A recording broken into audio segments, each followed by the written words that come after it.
my son wakes up. He's like, Mom, I'm wet. It's like, oh no. It's like the worst thing when you're camping is to be wet in the middle of the night or early morning.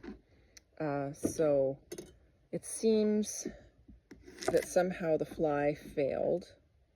We don't know whether it's because it touched the side of the tent and caused water to come through the tent fabric, or whether it actually leaked. I'm not entirely sure, but the end result is, because, well, here's another backstory. Because we don't camp very often, we don't have sleeping bags. We literally only camp like once every 3 or 4 years. And so we don't have sleeping bags. So what I used, because I have lots of them, is our duvets. So we had a wool duvet and a down duvet. And both of them were probably a quarter wet, but like so wet that you could wring it out and water would cascade out of it. It was really wet. Luckily, there was enough of it dry that we were able to sort of go back to sleep and just keep sleeping because there was nothing we could do about it.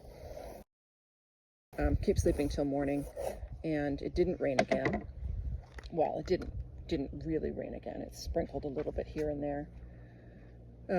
So we were able to hang the duvets up for the next couple of days and get them dry.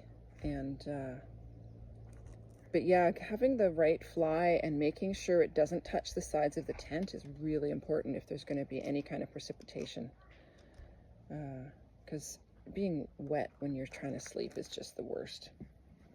I may have to watch garage sales or something for some sleeping bags, because I think that if we'd had a sleeping bag in the tent instead of duvets, we probably wouldn't have gotten wet, because the water was really only the sides of the tent. And if you have a sleeping bag, it's contained more on your mat. But our duvets, because they're just big duvets, they touched the side of the tent and the end of the tent. And I think that's why we got so wet. So I may look for that. Anyway, my veggies are almost done. I've got a nice little plate of cucumber and celery. I'm going to cut up the pepper here. We've got some hummus, and hopefully soon the kids will be back and we can feed them some lunch. And that's kind of what we'll do here. We had, for dinner last night, we had steak on the frying pan. That was lovely, and some broccoli just sauteed in a pot. And I think tonight we'll have quesadillas for dinner. So we're just going to fry some tortillas with some cheese and cilantro and some refried beans and enjoy that. So maybe I'll take a video of that so you can see how that goes. And catch you later.